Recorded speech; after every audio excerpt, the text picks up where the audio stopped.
Only on 5 in the last year and a half, we've uncovered major problems with two agencies that are supposed to resolve citizen complaints of Cleveland police misconduct. And tonight, our investigation continues. Kristen Volk has been on this story from the beginning and shows us those agencies have repeatedly demonstrated that they are ineffective.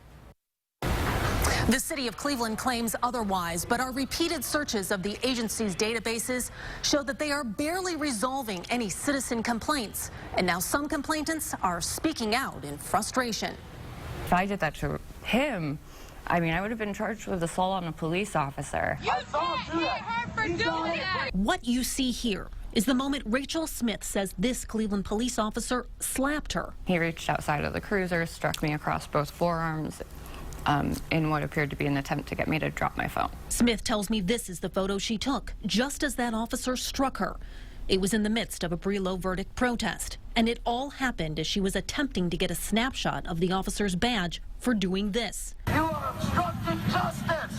Documenting the protest on what appeared to be his personal phone, a violation of Cleveland police policy unless given special permission, according to this official document. I wasn't attempting to antagonize him or be aggressive. 6 months after the incident, Smith filed this complaint with the Office of Professional Standards, alleging physical abuse by the officer. The complaint dated December 9th, 2015. Why did it take you 6 months to file the complaint? I went through the mental process that I think most people do, where I thought that maybe I was being petty. I was worried about retaliation or making myself a target. The Office of Professional Standards, or OPS, is responsible for investigating citizen complaints made against Cleveland police. Its sister body, the Civilian Police Review Board, is charged with deciding the outcome of those complaints, with the power to rule that an officer should be disciplined, even terminated. The final say, however, comes from the police chief. When he got in front of me, he saw that I was not moving and drove straight towards me. Weeks after Smith filed her complaint, Alana Bell also filed a complaint with OPS after she says the officer in this patrol car first tried to hit her during a Tamir Rice protest. Then the next day, he was grabbing the sleeve of my hoodie and grabbed the front of my hoodie. But more than 3 months later, after the women were interviewed by an investigator from OPS, they have yet to hear any updates on their complaints.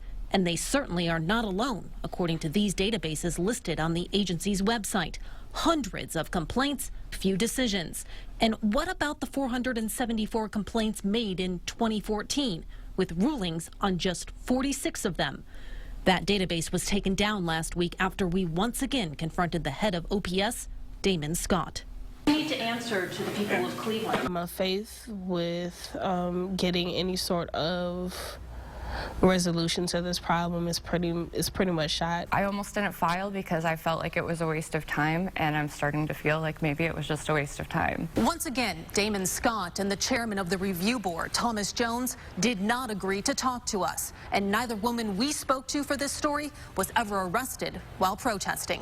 In the studio, I'm Kristen Volk, News Channel 5.